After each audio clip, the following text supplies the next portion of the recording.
Ito fudate Atina belamnani Afe uji korra Ulaagaattiin jaalallii beekamus maaloodha. Namni turtii yerootii jedha.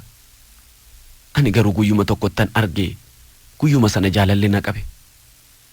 Maaloo ati guyya tokkotti argitee jaallatte guyyuma tokkotti immoo too badii ishee argitee ni jibbitaa jettanii nan qeeqina. Haala namarra jiruutiin ishee qeequu miti jechoota qeequuf ta'an iyyuu sammuu koo keessaan qabu. Maaliif akka ta'e hin beeku guyyuman ishee argu sanan fajajee hafe. Ergasii immoo guyya guyyaan ishee arga. Hammeentaan jaalala koo dabalaa deemi malee homaa tokko waan hir'ise hin qabu. Akka yaada kootti yoon irra deddeebi'ee arge iji koo nuffee dhiisuu malaa jedhee yaadeen ture. Garuu nuffuu mitiitii yoon isheen argina feyyonoo maraachuun ga'a. Jaalalli kun maaliif akka inni akkas nama maraachuun beeku. Gaafa isheen jalqaba dhuftee mana keenyatti keessummooftee galtu ani fira keenyan see. Edaa isheen fira keenya miti ijoollee fira keenyaa waliin dhufte malee. Daraartuuf aduukaa dhuftee gaafatti daroo jettee taphattee obboleettii koo waliin akkanitti gaafatti kolfitu sagalee kee gurra koo keessaa iyyeetu jaalala na qabsiise natti fakkaata. Yeroo kofaltu akkam akka bareeddu argitiittaa laata. Wayyoo yaa sagalee kee, wayyoo yaa ilkaan kee, maali jaalala miti abiddayyuu nama qabsiisa. Dhugaa dhadhos ilaalanii namni abiddayyuun qabata. Iji kee baay'ee nama miidha. Anis kolfa sagalee kee dhaga'ee golaatii gara saalooniitti yeroon dhufu kan taa'ee kolfaa jiru sidha. Reefuu obboleettii koo duukaa wal bartan waan ta'eefidha reefuu dhufte malee silaatoo dur dhuftee jiraatte yoona kana akkan jaalala koo siif himee atis akkan si jaalladheeru naaf bartee waliin akka jirruttan amana. Amma garuu isin obboleettii koo duukaa reefuu wal bartu yoom immoo waa'ee jaalala kee odeessadharee.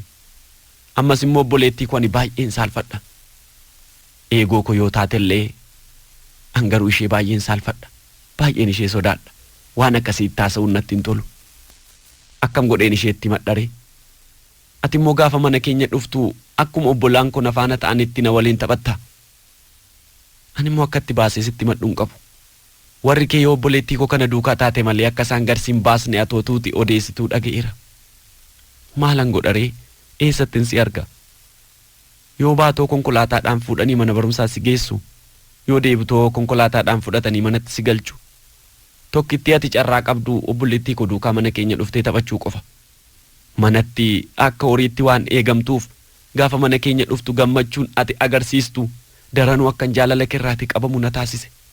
Baay'ee gammaddee kofalta waan xiqqoo si kofalchiisti waan humti muraasni si gammachiifti.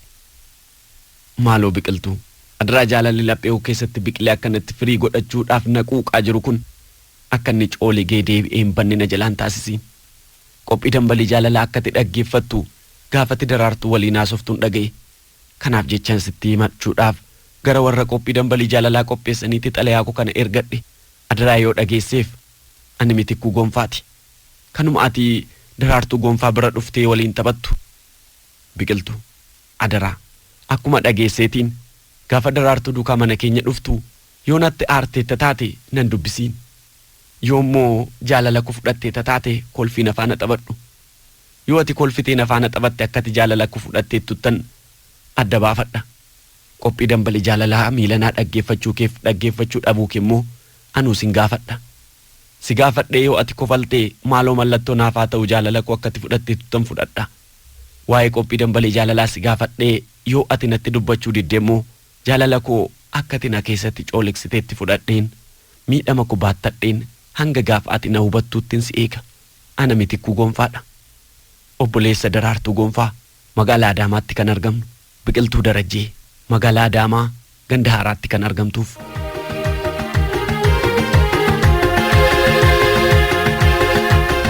Ani si jaalladha ati moona beene ana kam haa ta'u hubadhee balbalee. Ani si jaalladha ati moona beene ana kam haa ta'u balbalee hubadhee.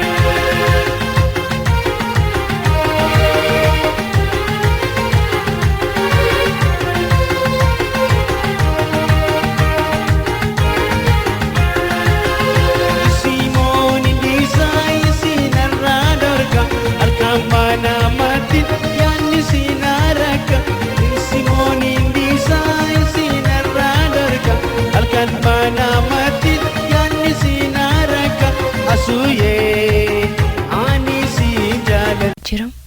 Sa'aatiin ammoo ol guddachaa dhufee gara guyyootaatti, guyyoonnis ammoo gara torbanitti akkasumas gara ji'aatti hanga waggaatti lakkaa'amutti deemu. Amalli ilma namaatis akkasuma waan yeroo faana jijjiiramaa deemu natti fakkaata. Tariitii warreen ganamumaa amala eebbifamaa qabdan na of galchaan siniin jedha. Warreen haalaaf yeroo faana amalli keessan jijjiiramu ammoo homaa bu'aa waan hin qabneef osoo dhiistanii siniin jechuun barbaada. Tarii sin irra beekee miti. Kanan gorsaan siniif eegale waan na mudatee jiraafan malee nageenyi koo bakkuma isin jirtanitti isin haa qaqqabu. Qopheessitootaa fi dhaggeeffattoota qophii dambalii jaalalaa. Itti aansuudhaanis nagaa inni Waaqayyo namaaf kennu akka haala keenyaa fi akka amala keenyaatti waan nuun kennamneef nagaa Waaqayyoo bakka ati jirtutti si haa qaqqabu. Abbaa warraa kuduraanii Daaksaa Lammeessaa ati akkami nagaa keetii erga narraa adda baatee jiruun siif qajeelle. Ani galata Waaqaa ta'uutii akkatitti na herreegdee na tilmaamtee ana biraa deemte sun taane akka Waaqayyoof kun har'a ga'een jira. Nagaa kootis garuu wanta isin jechuu barbaade aniif ati erga adda baanee waggaa 2 lakkoofsisneerra. Maaliif har'a yaadattee xalayaa gara kootti barreessitee jechuu dandeessa. Dhugumayyuu waa'ee kee irraanfadheen ture. Garuu ammoo yeroon qophii dambalii jaalalaa dhaggeeffadhu waan hedduu namoonni irraa baratanii fi ittiin bu'aaraa irraas of eeggatan hedduu waan qabuuf anis gochaa kee namni haa beeku. Warri si fakkaatanis irraa barataniifan qalamaaf waraqaa koo kaasee gara qophii dambalii jaalalaatti xalayaa barreessee siif qaarisu filadhe. Akkas ture yaa dhaggeeffattoota namni yeroo kamiyyuu haala kamiyyuu keessa ta'ee nama ta'uusaaf qofaa haala hedduudhaan wal bara. Kaan akka namaa waliin dhalateetti yookaanis ammoo fira waliif ta'ee waliin jiraata. Kaan ammoo isa Waaqni uume jaalala waliin dabarsa. Anaaf abbaa warraan koo duraanis akka tasaa bakka hojiitti wal barre. Erga wal barree boodas wal barree turtii jalamaa boodas gaaffii jaalalaa naaf dhiyeesse. Ergasii haalaaf amala gaariidhaan natti dhiyaate haadha warraasaa kan hanga umurii isaa Waaqni lafarratti isaaf eeyyameetti jireenya isaa guutuu waliin dabarsuu barbaadu. Na taasifachuu akka barbaade irra deddeebiidhaan karaa ofiisaa fi karaa hiriyoota isaa naaf hime. Anis egaa namni kamuu jaalalaaf ni kufa waan ta'eef haalaaf amala isaa yeroo san ilaaleen tolee jedhee deebiseef. Ergasiis nama kamiyyuu caalaa akka na jaallatuu fi na kabaju. Mallattoo jaalalaa hedduus natti agarsiisaa wal wajjin turtii ji'a 6 erga qabaannee booda maatii beeksifannee akka aadaa Oromtichaatti naqannee wal fuune. Ajaa'iba garuu namni hanga kana wal jaallatu waliif eeggatee wal kabajees waliin bultii jaarrate sababan kunneen walirraa yoo adda ba'u waan ajaa'ibaati. Bultii waliin ijaarrannee waggaa 1 fi baatii 6 booda mucaa ilmaa haalaan bareedaa Waaqayyo nuuf kenne. Isa gammachuudhaan osoon guddisaa jiru guyyaa tokko biiroo nan hojjedhurraa bilbilinaaf bilbilama. Bilbilichis bilbila hojii ture. Anis bilbilicha kaaseen haasofsiise. Namni naa bilbile sun Korniyaadhaan dhiiradha. Guyyaadhuma sanarraa kaasii garuu abbaa warraa koo kanatti wajjin jiraachaa jirtu ana osoo hin taane isa waliinii jechuudhaan na jibbuu fi jechaan taane na tuquutti ka'e. Anis isa amansiisuudhaaf yeroo baay'ee yaale dhugaa jirus baaseetti hime. Garuu dubbiin akkan irra eegu osoo hin taane durumayyuu narraa adda ba'uuf sababa barbaadaa ture. Inumaayyuu turtii 7 lamaa booda sirraa adda ba'uun barbaadaa naan jedhe. Turtii waliin dabarsine keessatti guyyaa tokkoyyuu wal shakkinee yookaanis ammoo wal amanuu dadhabnee waa'ee walii keenyaa irratti wal lollee hin beeknu. Dhimmi walitti nu buusu yoo jiraates mariidhaan furaa turre. Guyyaa kana garuu kan mariidhaan furamuu fi kan sababa wal dhabuu keenyaa ta'uu osoo hin taane sababa ittiin irraa adda ba'uu barbaade akka ta'e oolee buleennaaf gale. Ergasiisan mucaa Waaqayyoo anaaf kenne fudhadheen himimmaan koroobsaa irraa adda ba'e. Oolee osoo hin buliin kan anaan jedhe sanaa ofiisaa itti waan tureef nama gaa'ilaaf qopheeffateeru fuudhee mana anaan keessa ariitti galfate. Hojii Waaqaaf safuudhaati. Sunis hin milkoofneef dhugaa xalayaa kana yeroon barreessu himimmaan na'uudhaatiin barreessa. Maaliif yoo jettan namni osoo hiikaa jaalalaa beekee wal dararee dabarsiisa maaf waliin kennu ture. Inumaayyuu anaaf abbaa warraan koo erga ilmoo waliin horannee ilmoon keenya utubaa jireenya keenyaa fi madda jaalala keenyaa ta'ee nu jiraachisa ture. Garuu hin taane fedhiin ilma namaa daangaa hin qabu. Ergaan xalayaa koo yoo jiraate warreen qophii kana dhaggeeffattan maraafuu jaalalli jaalalumaan bareeda. Amanamummaadhuma wayya. Kan amanamummaa qabuu fi jaalala dhugaa namaaf qabu ofiis boqonnaa sammuu qaba. Nama waliin illee jiraachuu danda'a. Kanaafuu jaalalli jaalalumaan bareedaati. Qabeenyaaf bifaaf akkasumas ammoo haalaaf amala namaa laaltanii jireenya keessan bareedaa diigdanii jireenya dhabiinaan siniin jedha. Gocha kee ammaarraa barattee nama nagaa akka taatu asumaan siifan hawwa. Ani Waaqaaf haa galatuuti.